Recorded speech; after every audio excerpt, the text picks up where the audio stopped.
go for something big. We're trying to go for something positive. We're trying to do something awesome. So we have to set a direction. A leader's job is to set direction.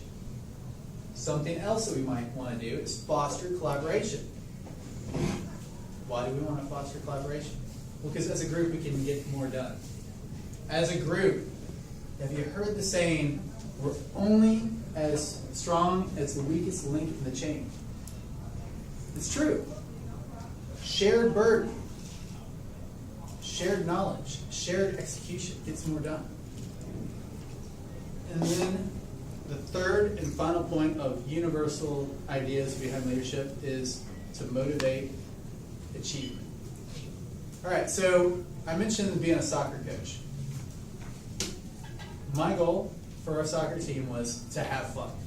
Actually, I had two teams. Both of them was to have fun. And then there was a secondary goal on one team of win every game.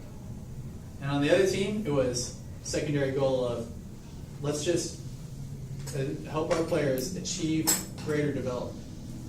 How would that change things? How would that change the interactions with our players over the course of the year? One, we're going to win. We're going to win every game. And we're going to do whatever it takes to win every game. We're going to have fun.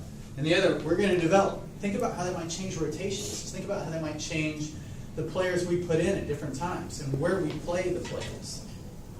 All the little things change when you're going, we're going to win versus we're going to develop players. In one, we had one girl that was amazing to score, and we played her forward so we could win every game. And another, if she played on that other team where we were developing skills, she would have been playing defense half the time. Again, setting those clear expectations and helping the group come together and collaborate and achieve those goals is the job of a leader. Slide number 3 would be fundamentals in coaching. Okay, so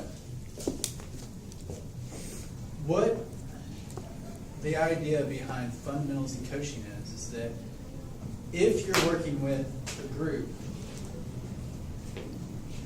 of people, you have to help them know what they're supposed to do. You have to help them understand how they're supposed to do it. You have to support them in doing it. You have to tell them how they are expected to do it. As the coach, you're supposed to give them the expectations you have for them so that it's clear. And then how well they are going to do it. And I got an anecdote for you. Quick story about one of the players on my team. At age 9, one of the little girls on the team was very, very literal. She would just say, what do I do? How do I do it? Well, I'd often have her, this was the team that we were just trying to win. I'd have her playing defense. I'd say, here's your responsible area, your job. Go, I would tell her how. You go up to that player. You challenge anybody that comes into your space. Get right there at their feet. If they're going to get past you, you make them go on the outside so they have further to run. So they're going way around and they don't have a straight shot. And my measurement for how well you're doing is whether or not they get a shot on goal. And if they aren't contested, then you're not doing your job. If they have an easy shot on our goalie, then you're not doing your job. Again, it was clear. They knew what they were supposed to do, how they were supposed to be doing it, how they were going to be measured. As a coach, we also kept it positive. We're doing this together. We're here to win. We're going to achieve something big. It's the coach's responsibility to lay out those frameworks. And that is the next thing I want to talk to you about, the coach's responsibility. The coach's responsibility is not only to communicate certain things, but also to set a bar of achievement. We're in a group. We're trying to achieve something positive. We're trying to achieve something big. Well, let's set that bar high. There's a story I heard about Olympic weightlifters. There's actually a group right in Fort Mill that has a lot of Olympic weightlifters. Across the nation, people converge on this one little building, and they train and they work together to go to the Olympics. And they actually have some of the best people in the nation quietly in Fort Mill. There, one of the coaches in an interview talked about how he only showed people the greatest lifters, and he only spoke to the highest achievements, and he only set the big bars high. He didn't talk about qualifying for nationals. He didn't talk about just getting a bronze. He was talking about setting world records the whole time to his people. So then, when they would actually get into a meet, when they would actually do what they were going to do, all they did was focus in on getting that world record. And maybe it's something that took them months and years, and they understood that it was part of the process. But they only worked towards that big goal. It wasn't a little goal. It wasn't like, well, we're just going to go and show up. And if we show up on time, we did it. We make it to the meet. Woohoo! No, it was the high bars. And that's what inspires people. Coach's responsibility is also to guide people, to offer support, to give advice. 3 more key functions. If you're a leader and you're taking the coach's mentality, the servant leadership perspective, you have to be in the trenches with them. You have to support your people, because there will be times of adversity.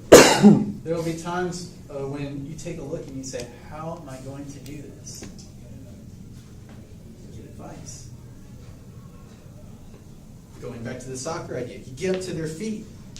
You get right there and challenge them. You don't get far back, because then the ball can come and hit you in the face. You get up there at their feet, steal it from them.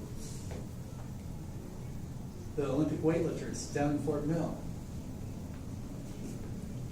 Always looking at their technique, looking at where their hips are, looking at their shoulders. Giving them feedback right from the trenches. And encouraging and providing feedback all along the way. Now, there are, in coaching, built upon these fundamentals, in Toastmasters, they list 5 key steps to effective coaching. And for our guests that just walked in, having some slide difficulties. I had not yet used to our presentation environment, so normally I would show you these 5, but I'm going to go ahead and lay them out. All right, step number 1, compare performance with expectations. Step number 2, meet with your team members. Step number 3, ask for acknowledgement. Step number 4, work towards a solution. Step number 5, follow up. All right, so let's take a look at those as it relates to adversity and teamwork. All right, I'm in software. I'm a sales guy. Let's say, for example, I am not having a good stretch of time. Has anybody ever had a bad boss? Okay, so if your boss is like, what is your problem? What's wrong with you? Or, you stink. Just yelling at you, using a condescending voice. Does that help? No. You know, one of the things that I've mentioned previously is I love podcasts. In podcasts, they talk about there being 3 types of power. There's role power, there's relationship power, and there's expertise.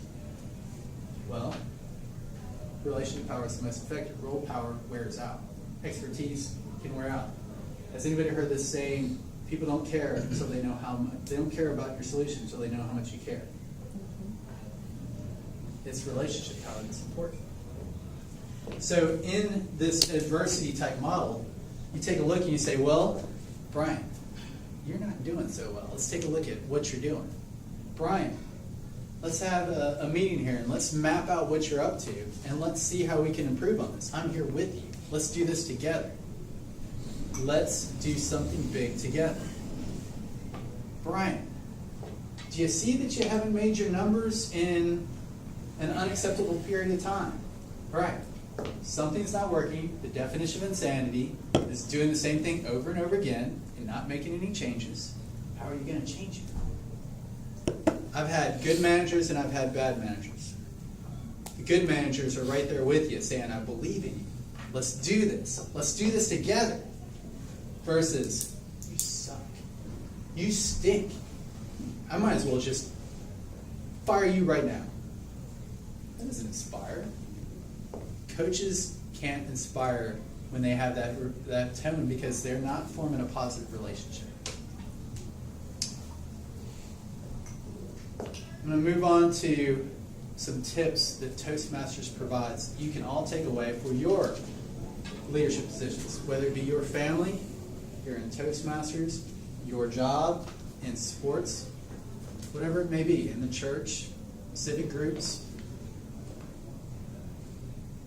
The first thing is something I've already touched on. Don't talk down to them. Second, admit when you make mistakes. Hey, I'm human. We're in this together. Third, listen. If I'm cutting you off when you're trying to tell me what's going on, the relationship isn't built. The relationship isn't put in a spot where you are inspired to come along with me, inspired to go on a journey with me. Keep it short and be sincere and be timely.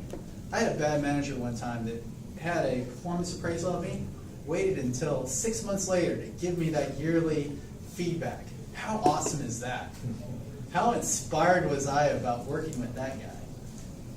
Timely feedback, positive feedback. And the results for this is something we've already been hinting at all along.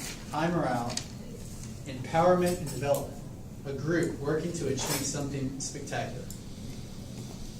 That's what I hope to achieve in my sports life, in my family life, with Toastmasters here as VP of Education, in business, as I lead my team to succeed in sales.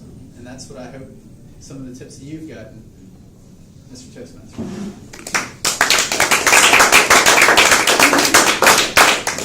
Thank you, Brian.